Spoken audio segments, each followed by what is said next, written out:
Hi, this is Mike Fry from No Kill Learning. If you watched my recent film, The Huntsville No Kill Story, you know that it's rare for a shelter director who's been mired in the old approaches to animal sheltering to undergo the paradigm shift that's needed to begin valuing the lives of the animals that they have previously treated as disposable. After all, in order to engage in the large-scale killing of companion animals, it's necessary for these people to construct complex belief systems to justify it. And if I know one thing about people, it's that they don't like admitting that they've been wrong. They don't like it even more when it involves something with a lot of shame attached to it. Like, say, for example, having killed thousands of animals a year for, well, their entire careers. Admitting that they've been wrong about that sort of thing takes a very rare kind of person indeed. So, from that perspective, the resistance to transitioning to no-kill can be somewhat understandable for individual people who have built up complex, though sometimes convoluted, belief systems to justify killing healthy animals. But as you're going to see, that resistance can get even more extreme when those belief systems have become institutionalized. Stick with me. I was recently joined by experts from across America who have faced exactly that sort of institutional resistance head-on. Some high-kill shelters in Colorado just put it on full display. You're not going to want to miss a minute of this.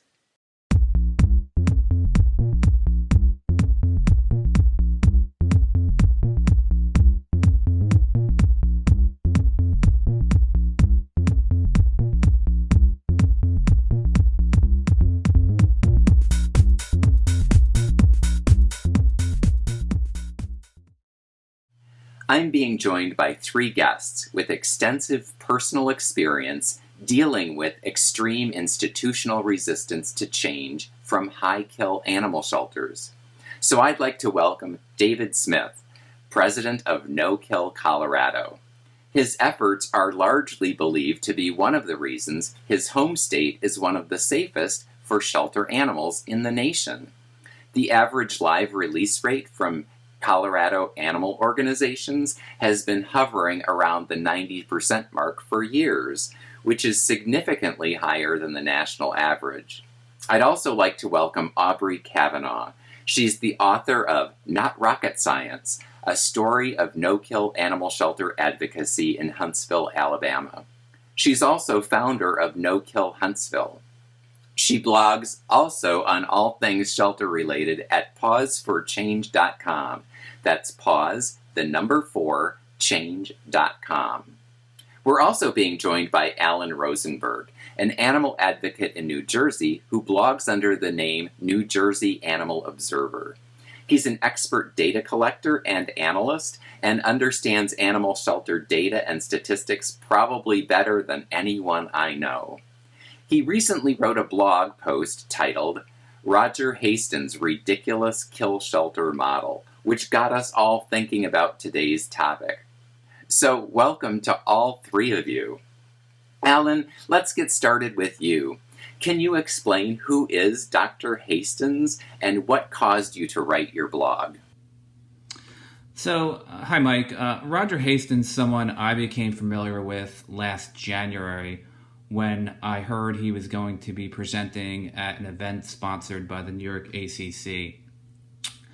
So I did some digging and looked at some videos he had done and attended the actual presentation, and to be honest with you, it was horrifying.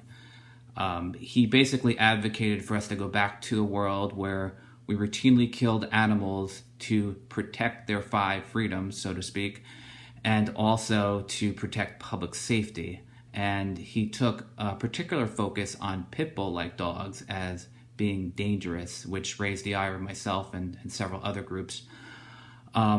In terms of Roger Hastings, he is someone that is intricately linked to the socially conscious sheltering movement in Colorado.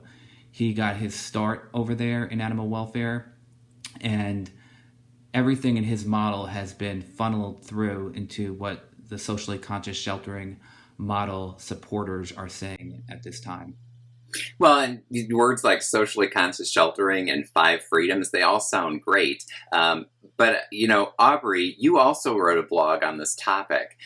Can you explain a little bit of the history that you found and, kind of a little bit what are these 5 freedoms and what is socially conscious sheltering from your perspective?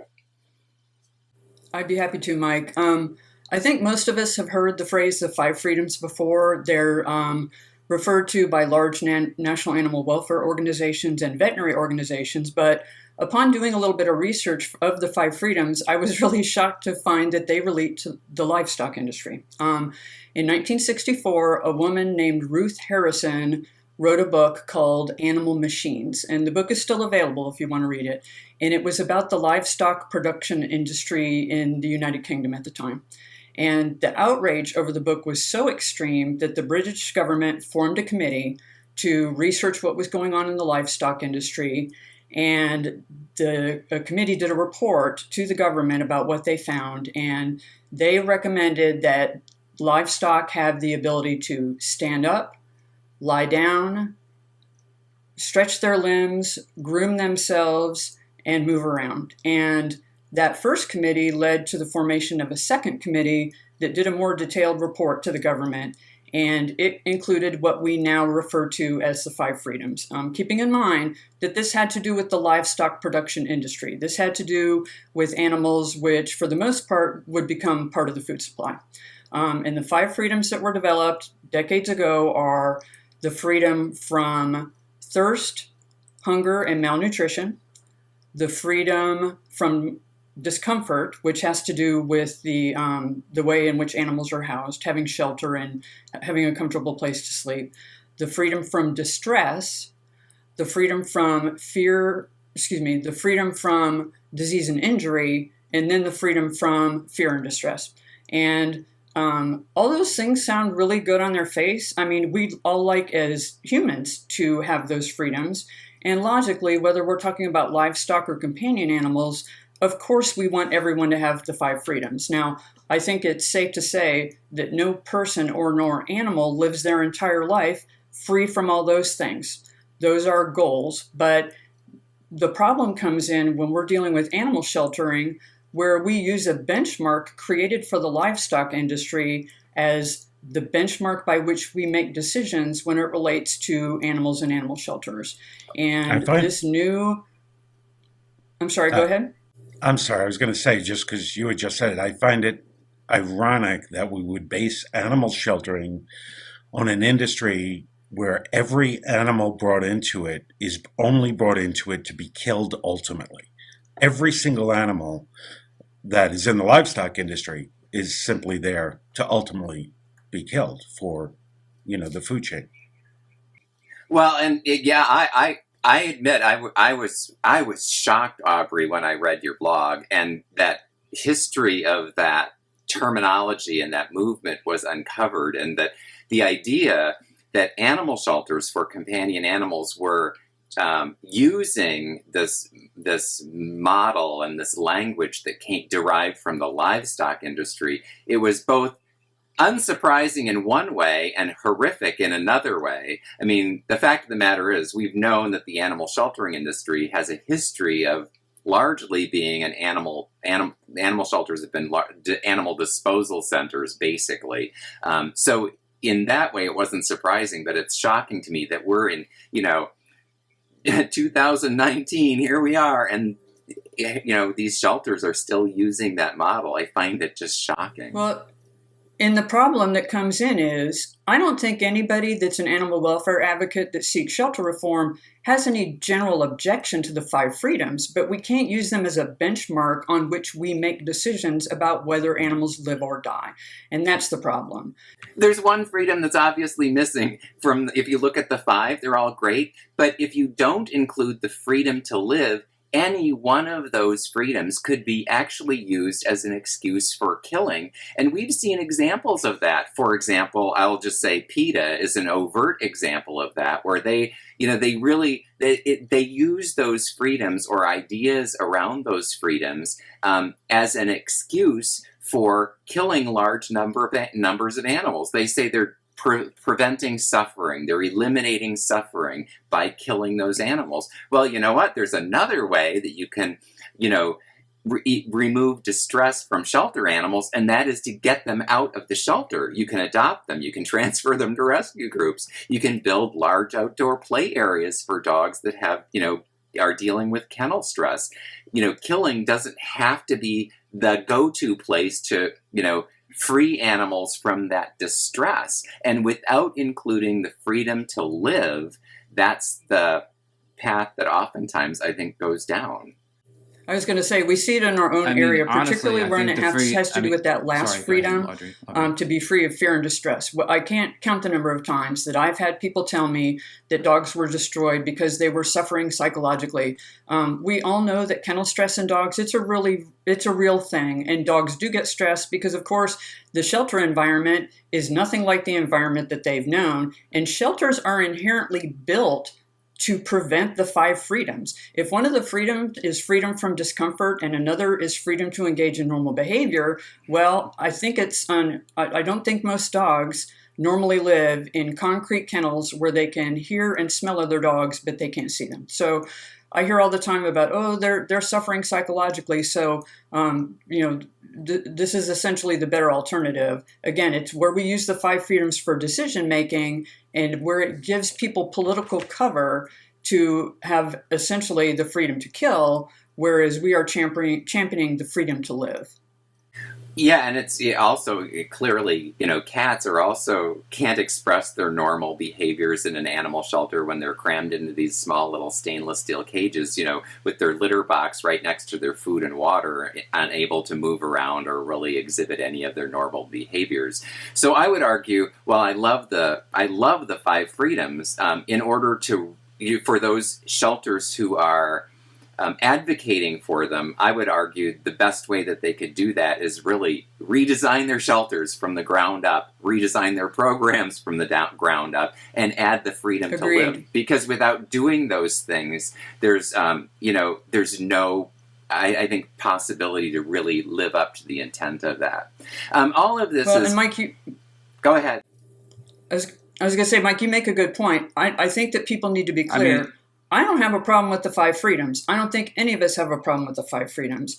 Those are great, but they can't be the benchmark upon which we make decisions, because let's say that for some reason your shelter was poorly designed and no animals are comfortable. Well, does that make it okay to destroy them?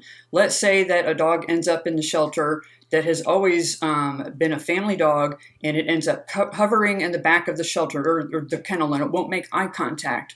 So it's in some form of distress. Does that mean that we take that dog and we march it straight to the euthanasia room? Of course not, because there are proven programs that we can use to help those animals and to get them through the animal control system, focusing on the freedom to live. Right. All of this sort of blew up in the state of Colorado. And so, David, I want to go to you. And if you could talk about how the 5 freedoms and the socially conscious sheltering sort of got thrust into the public spotlight lately. And in fact, you recently wrote a blog at the No Kill Movement website about this topic. So can you tell us what's going on in Colorado and what caused you to write that blog?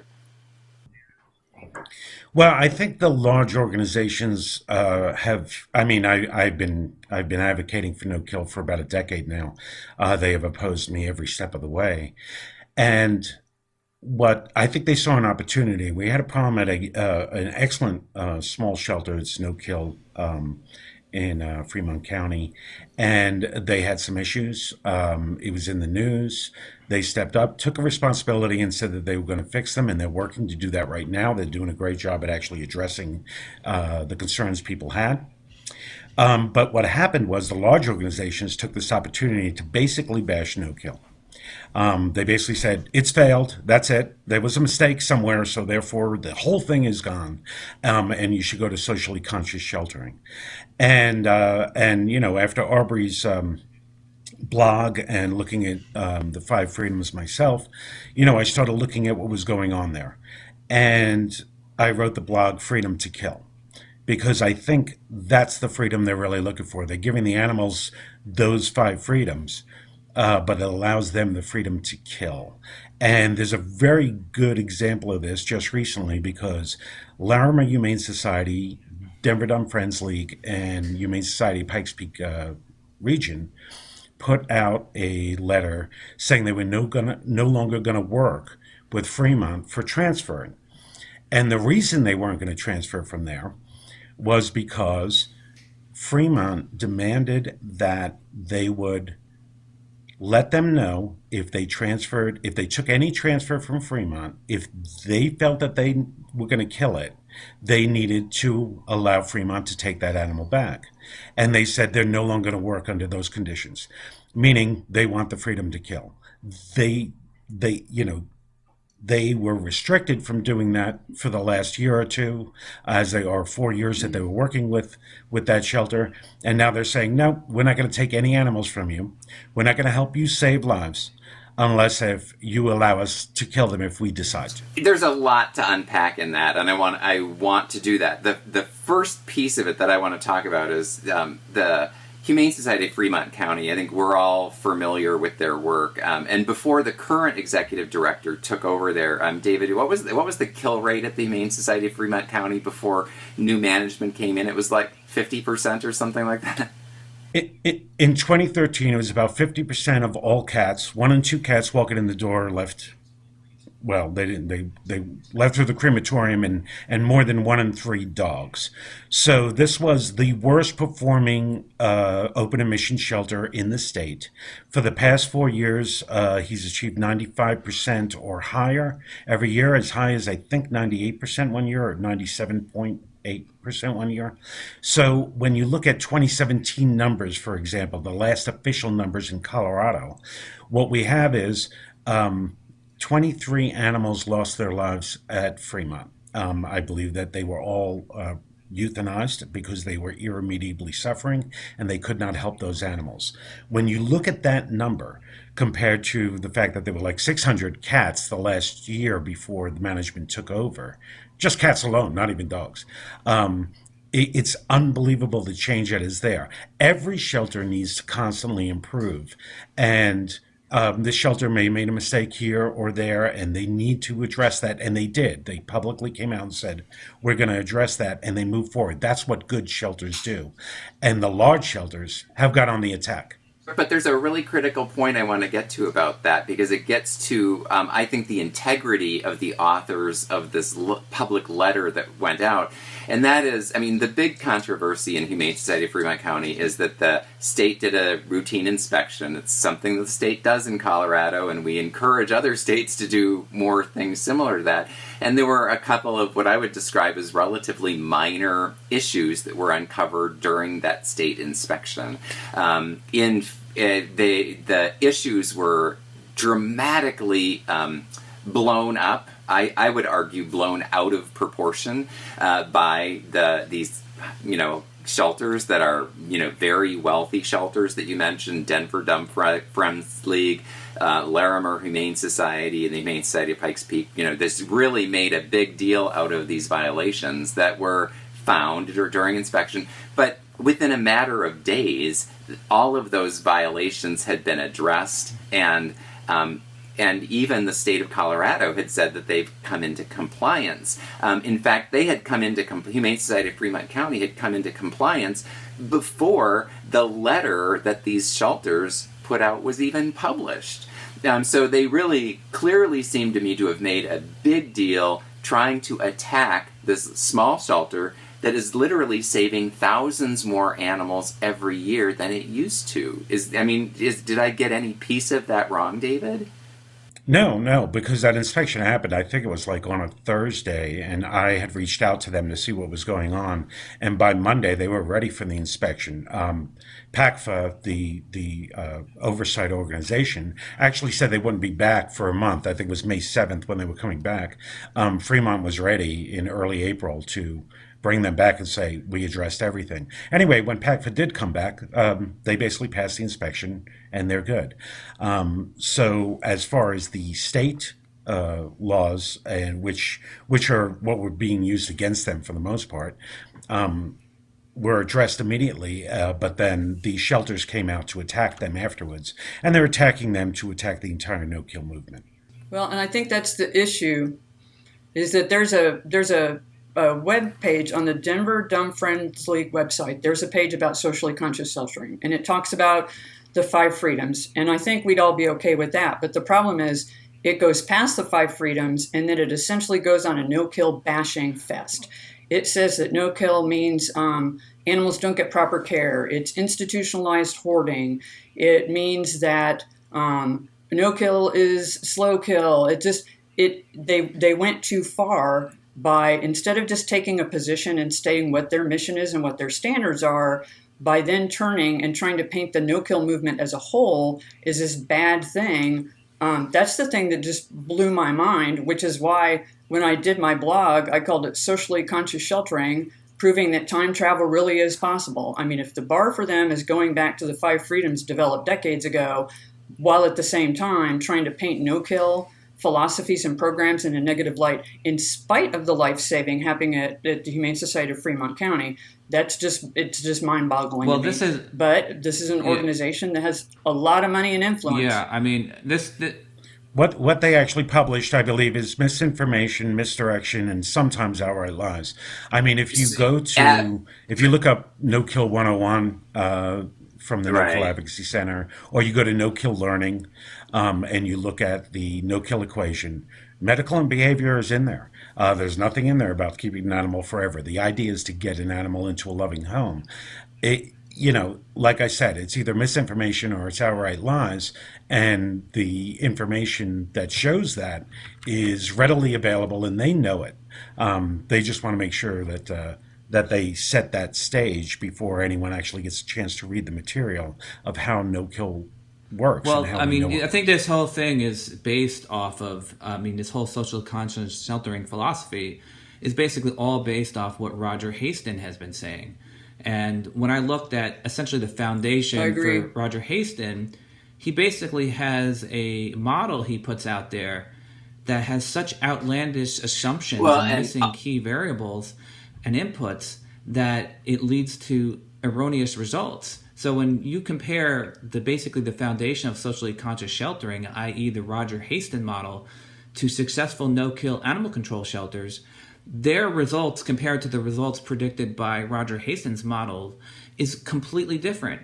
And so everything that socially conscious sheltering is arguing for has been disproven by real-world data at successful no-kill animal control shelters that have been doing this for 5 years, 10 years, and doing it so in a financially sustainable way. They're not restricting intake. Most of them are taking more dogs and cats in than the average shelter in the country. So I think this whole socially conscious sheltering thing is based on nothing more than lies.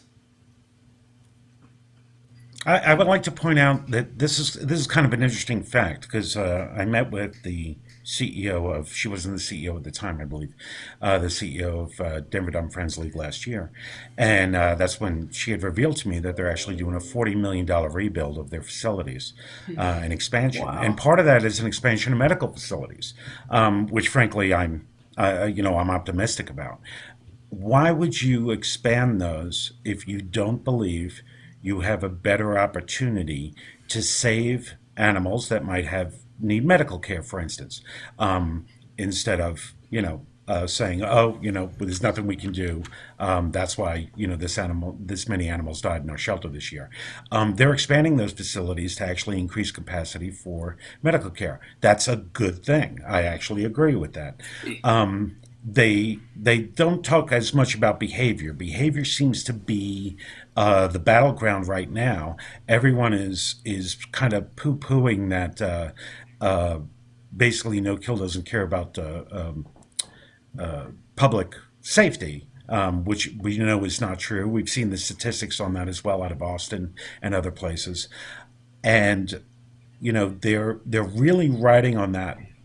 And just to clarify, what shows is that when animal shelters go no kill, serious dog bites actually decline. It's the reverse is true, that high kill shelters actually separate themselves from the community so people don't feel safe calling them if there are dog issues. And so when you become a no kill community, actually serious dangerous dog issues reduce rather than getting worse.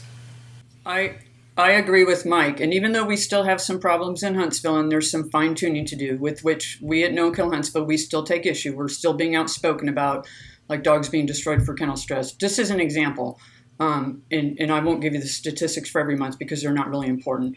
The city has been above 90% for years, and in May, the live release rate for dogs was 96%.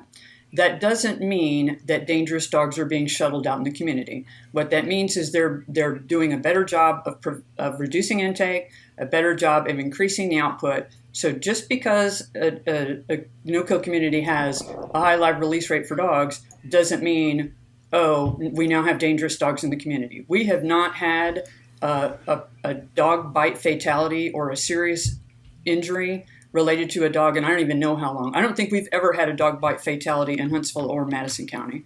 And where we have had those are in places that are not progressive, that probably do focus on the 5 freedoms, if they focus on anything at all, and there's not public buy-in in terms of animal welfare balanced with public safety. So for people to say, oh, because you're saving all these animals, you must be releasing dangerous dogs out into the community, not so. And I say that as a standpoint of someone who works in the legal field that does primarily municipal defense.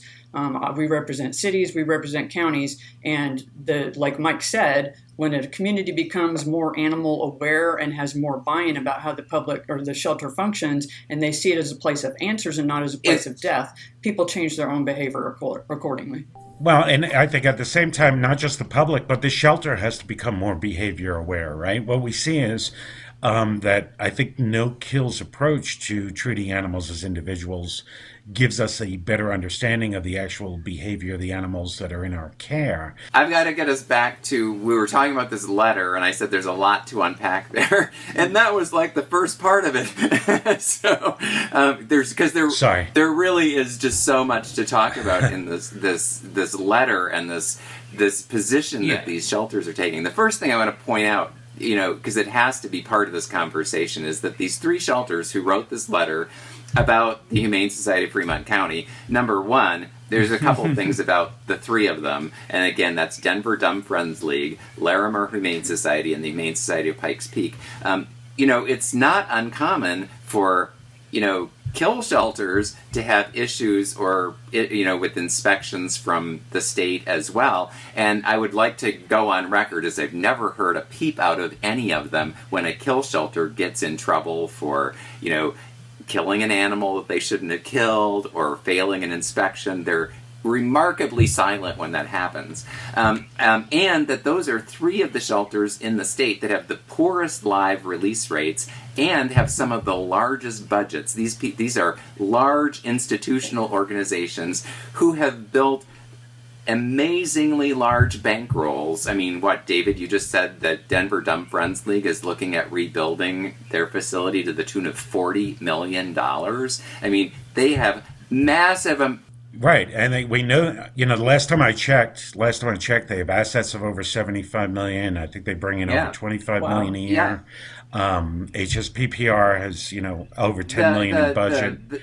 The CEOs of those organizations, if you add them up, just those 3-4 top people in those organizations, their salaries are more than the entire budget of the Humane Society of Fremont County. To put that in perspective, it's absurd. And so this letter, the part I want to get back to about this letter is. Denver Dumb Friends League is telling the Humane Society of Fremont County, just to emphasize that they will not rescue animals from them unless they're given the authority to kill them at will. Again, Humane Society of Fremont County has said, we will transfer animals to you, but, in effect, because of your high kill rate, we will not authorize you to kill them because, we're not sending you dangerous dogs and we're not sending you terminally ill animals, so we're not giving you the authority to kill them. And Denver Dumb Friends League has said, well, if you don't give us the freedom to kill them, we're not going to even try to save your animals anymore. And so, let's bring that back to socially conscious sheltering. If you're socially conscious in your sheltering approach, because that has such a great sound to it, you think that if there was an animal in need that needed to be transferred, you would be part of that process. And they're basically backing out of that process and saying they no longer want to be part of saving animals if they need to be saved and they have space for Well, them. and let's talk about the money for a minute. If they've got $40 million to build a new facility, they obviously have lots of money. Think about this. There are two paths they can take with that money. They build a new facility. Path number one to the left is we're going to run it using socially conscious sheltering. We're going to have the 5 freedoms as our foundation. Think about what amazing things could be done if they took the path to the right, the other road, and focused on no-kill philosophies and programs instead. They could really do some incredible things. But instead, they've decided socially conscious sheltering is our messaging. And not only that, but oh, by the way, this whole no-kill movement thing is a terrible idea because it's terrible and it's bad. It's just a shame that an organization with that much money and influence is doing such negative messaging. Well, and there's so much hypocrisy. There's so much hypocrisy in that, too, because for years, literally for years, we have listened to these organizations complain about how divisive no-kill advocates are. They say the entire conversation is divisive and mean-spirited. Well, I think they're trying to operate under... As soon as a small, rural, shelter achieves this amazing success, they literally go so far as to write a letter demanding that the board of directors fire the shelter director, which is what they did in that letter. The hypocrisy of their public statements I find to be simply breathtaking.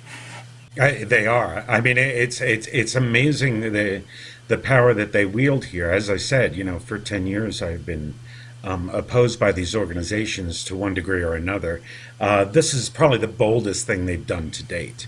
And they thought that they had an opportunity. Yeah. Well, and I think the good news in this is, didn't the board for the Humane Society of Fremont County stand behind the shelter director, Doug Ray, and say, he's doing what we want him to do. We hired him to resolve problems. He's on track. Luckily his board stood behind him and are not wielding to influence from another organization. I don't think I've ever heard before where one nonprofit told another nonprofit to fire their director. I just never heard that before. Yeah, more importantly, I think the majority of the community, the public officials, they know the work that has been done there. They remember what was happening in 2013 and what is happening today.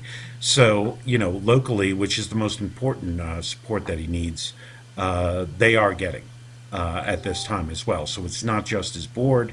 You see the public actually supporting him. You see that the public officials in the area are supporting him. Doug really changed what HSFC was doing 4 years ago. And as I said, every shelter can always improve all the time. We know that. That's what good organizations do in anything, whether it's business, nonprofit, governmental. But there's no comparison today to what it was 4 years ago, and they are getting better all the time.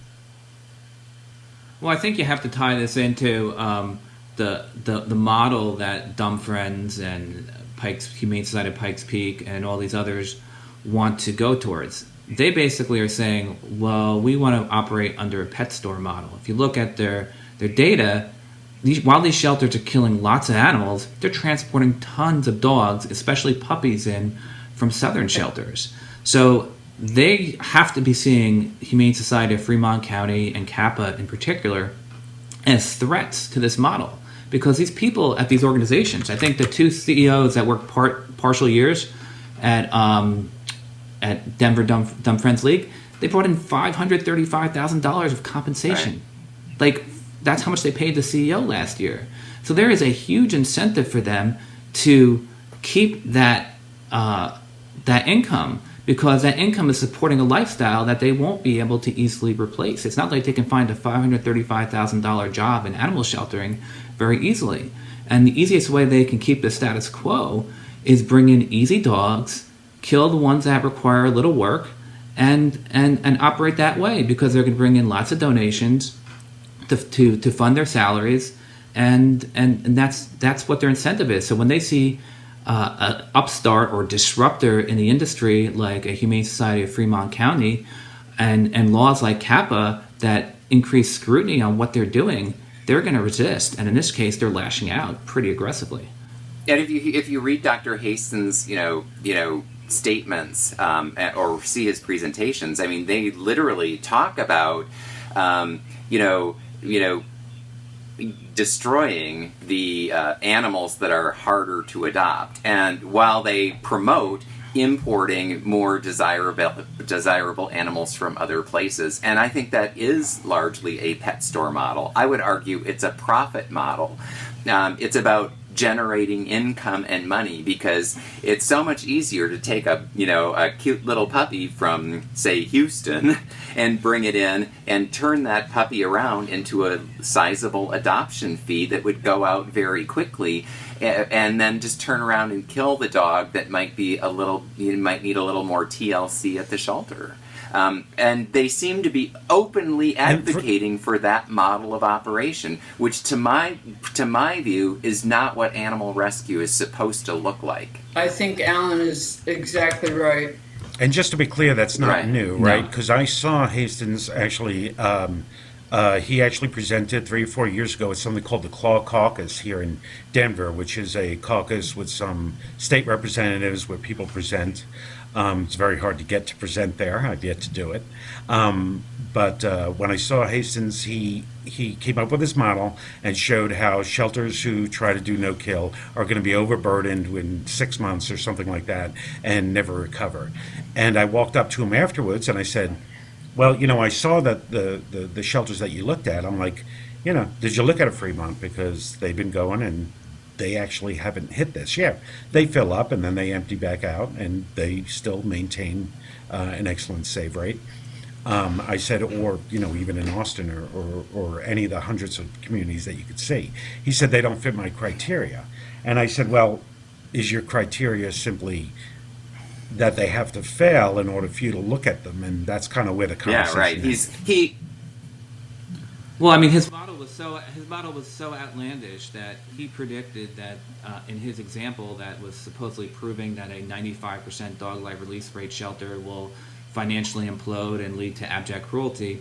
He basically assumed the dogs at that shelter would stay 122 days. And when I looked at 3 well-run no-kill animal control shelters that have been doing it for 5 to 10 years, their average length of stay were 9 to 19 days. So he's predicting 6 to 14 times longer average length of stay, which drives basically everything else in his model to assume these dire consequences, including the financial ones. Yeah, and so it's just the whole foundation of the socially conscious sheltering is based on really just a bogus model, and when they use this, it's really just completely flawed. I mean, maybe if they wanted to say, well, this is what happens if you don't know what you're doing and you try to do no-kill, maybe you can argue that, but that's not what he's doing. He's emphatically saying if a shelter tries to achieve a 95% dog live release rate, it will financially implode, it will not accept animals in from the community, and it will essentially be operating using institutional cruelty at the facility, which is absolutely incorrect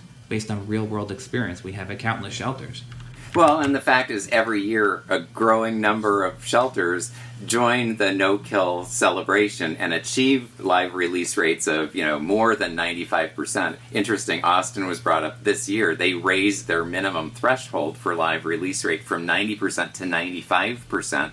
And that seems to be the direction no-kill shelters are heading. They're increasing their live release rates dramatically above 90%, and we're not seeing the predictions these people are making coming true anywhere. That's why I like No. to say that the conversation is not based on fact. It's a convoluted belief system that these institutions put together in order to try to perpetuate a profit-driven motive. And that's why I believe the chief resistors to no-kill are also those with the largest bank accounts. If you follow the money, it's not hard to see.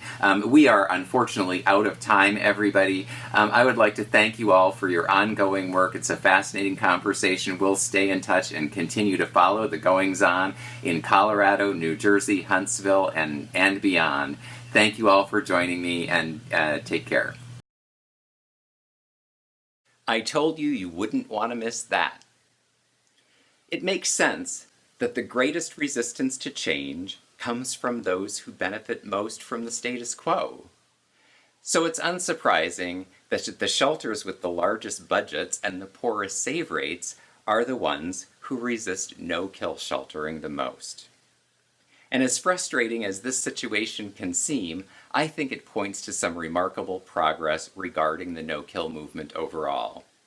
After all, for large established organizations like Denver Dumb Friends League, the Humane Society of Pikes Peak Region, and Larimer Humane Society to take such extreme and many people believe inexcusable actions suggests they're feeling pressure.